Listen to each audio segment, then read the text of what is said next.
apabila seseorang hamba berdiri untuk mengerjakan salat. Bila kita semayang kan, kita berdiri kan, bagi yang mampu lah, sebab berdiri ni kan rukun. Bila kita berdiri saja, kita kena ingat, ni antaranya, dia kata, dan tak kala dia mengucapkan Allahu Akbar, maka ketika itu hendaklah disertakan niat salat yang diterima pada syarak. Ni first dia.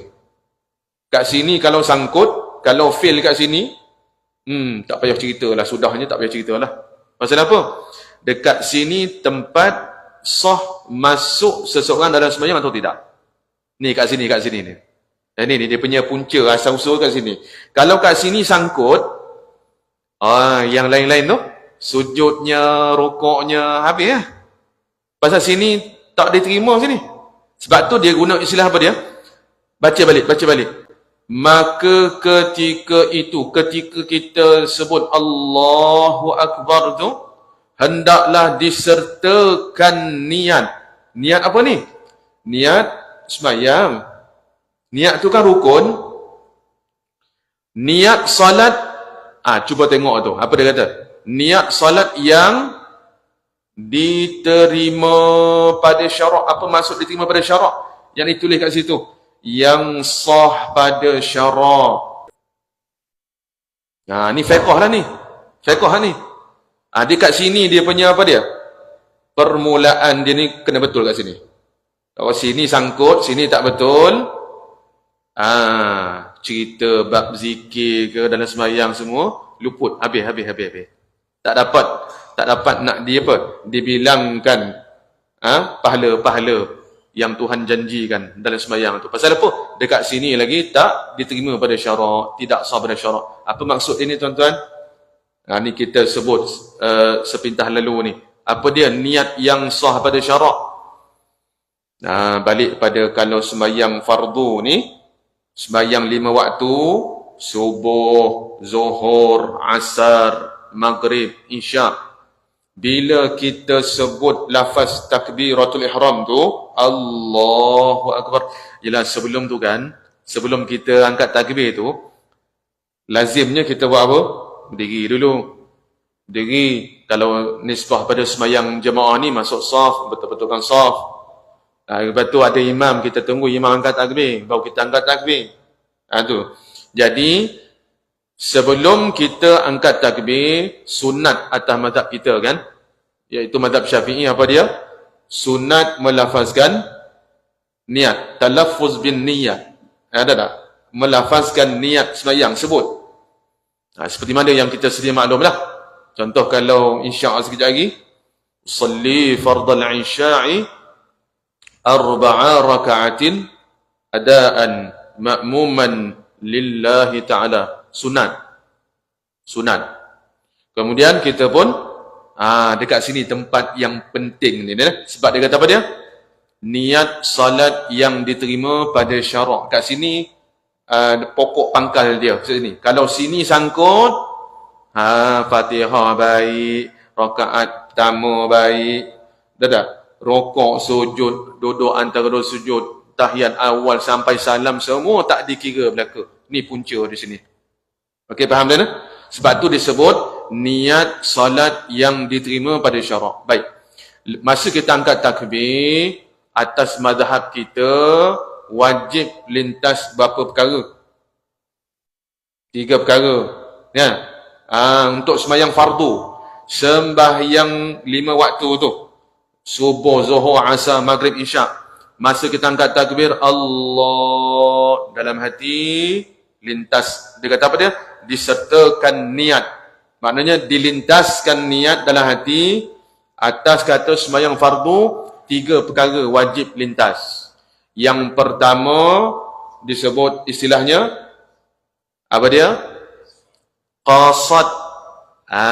Qasad yakni menyengajakan.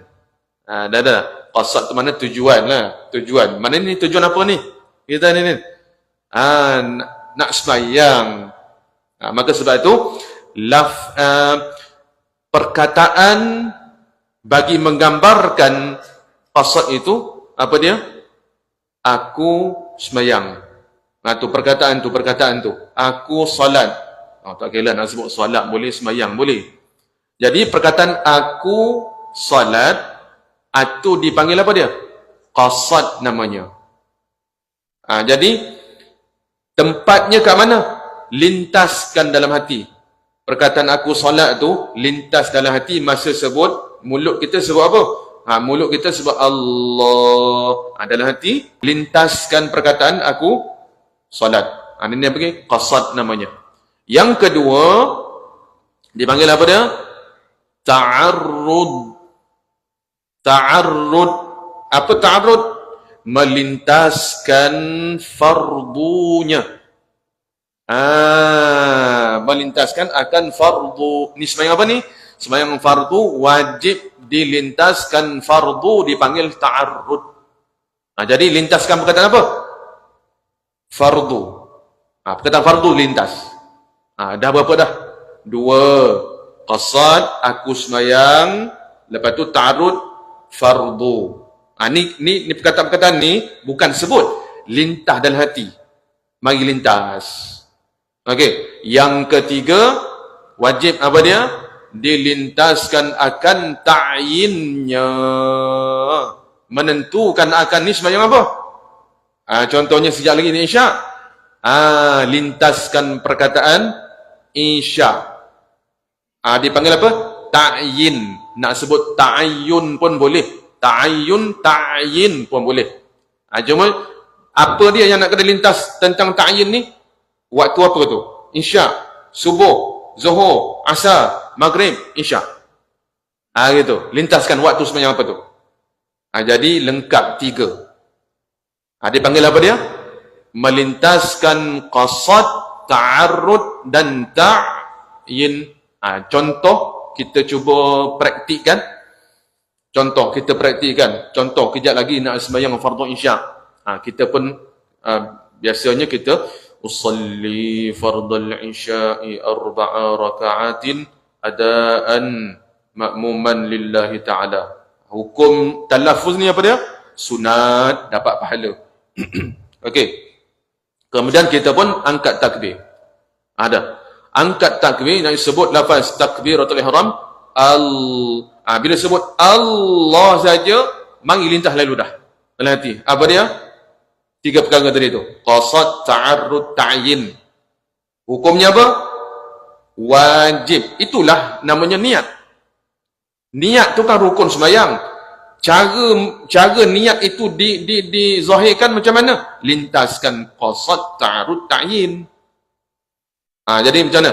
Allah dalam hati, aku sembahyang fardu isyak. Itu dipanggil niat salat yang diterima pada syarak. Kalau tak ada itu, tak ada lintas pun, dipanggil apa dia? Niat salat yang tak diterima pada syarak. Bila tak diterima pada syarak, artinya apa? Yelek kan? Yelek lah cerita je. Tak dapat dari mananya? Apa dia? Mardudatun tadi tu. Mardud, tertolak, tidak sah. Kalau sini tak sah, bermakna ada ke yang lain-lain sah? Tu je tak sah. Mana ada? Dia rukun semayang ni kan 13. Gugur 1 habis semua. 13 rukun, tolak 1, tinggal 12. Tak betul. Rukun semayang 13, tolak 1 habis. Satu lagi saya nak ingatkan. Qasad, ta'arud, ta'yin wajib atas mazhab kita. Ada satu lagi. Kalau kejap lagi semayang isyak, kita semayang berimam. Maksudnya kita akan ikut imam. Kalau lafaznya ma'muman. Ma'muman maksudnya apa? Ikut imam kerana Allah. Baik. Jadi dalam qasad, ta'arud, ta'yin tu kena tak lintas perkataan ikut imam tu?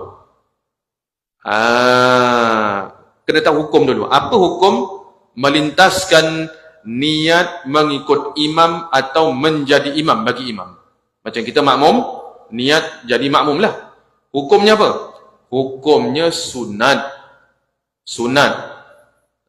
Tetapi kalau tak dilintaskan niat ikut imam, maka dipanggil qudwah, ikutan dia dengan imam tak sah lah. Walaupun sunat, hukum asal sunat. Tapi apabila terkait syarat nak bagi sah ikutan kita dengan imam, kan, maka kenalah lintaskan ikut imam tu. Hukum melintaskan niat ikut imam dan niat imam bagi imam sunat. Tapi sunat-sunat pun kalau tak sertakan niat tu boleh jadi batal. Contohnya kat mana nak kata batal? Ni perhati molek. Jadi makmum dia tak niat ikut imam. Walaupun qasad ta'arud ta'yin ada, tapi dia tak lintaskan ikut imam tu, tak lintas, maka dipanggil tidak sah ikutan dia dengan imam tu. Okey, jadi nanti dia pun baca Fatihah. Lepas makmum baca Fatihah habis, dia dengar imam baca surah. Kebetulan pula imam baca surah panjang. Jadi dia pun tak rukuk lah. Pasal apa? Dia nak tunggu imam rukuk lah. Sebab dia rasa dia ikut imam. Tapi ikutan dia tu tak sah. Sebab apa? Tak lintaskan niat ikut imam. Ni hukum fiqh dia. Jadi akhirnya dia pun berdiri, si makmum ni. Berdiri apa? Dengar imam baca tu lah. Jadi bila dia berdiri lama, dekat situ kata boleh batal sembahyang makmum tu. Pasal apa? Dia tak rokok. Macam mana nak rokok? Kan dia ikut imam. Awak tak ada lintas niat ikut imam tadi tu. Walaupun hukum asal sunat melintaskan niat ikut imam. Kalau tak lintas niat ikut imam, maka dipanggil qudwah, syarat qudwah. Ikut imam dia tu tak sah. Sebab itu boleh batal kat situ. Patutnya bila dia dah baca Fatihah, wajib atas dia rokok. Ni dia pergi tunggu. Yalah, nampak zahir memanglah patut kena tunggu kan. Kena tunggu imam rokok. Nampak gambaran macam dia sedang ikut imam, tapi sebenarnya tak. Nampak tak ni? Nampak faham dah ni? Ni masalah orang ramai tak reti. Akhirnya dia jadi batal sembahyang dia. Boleh jadi batal tu, nampak situ. Kalau sembahyang Jumaat wajib. Sembahyang Jumaat wajib serta niat ikut imam tu. Wajib atas imam serta niat jadi imam. Jadi sembahyang Jumaat wajib, bukan sunat. Siapa yang sembahyang Jumaat tak lintaskan niat ikut imam selain daripada qasad ta'arud ta'yin tu, maka sembahyang Jumaat dia tidak sah. Pasal apa? Syarat mengerjakan sembahyang Jumaat wajib berjamaah. Mana boleh sembahyang Jumaat seorang-seorang? Sembahyang Jumaat kan wajib berjamaah. Tambah atas qaul muktamad kita wajib 40 orang. Kan, serta syarat-syaratnya tu. Jadi nak katanya, siapa sembahyang Jumaat tak sertakan niat makmum bagi makmum, imam bagi imam, maka sembahyang dia tidak sah. Sembahyang Jumaat dia tu. Kalau sembahyang Jumaat, kalau dia tak melintaskan niat ikut imam daripada awal takbiratul ihram, masa tu lagi tak sah dah.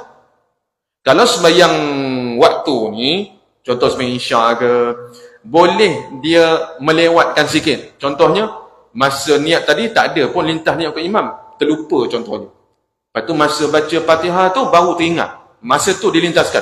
Aku ikut imam. Sah qudwah dia. Boleh. Tapi kalau sembahyang Jumaat, tak sah daripada mula lagi. Pasal apa? Syarat serta jemaah tu daripada mula lagi.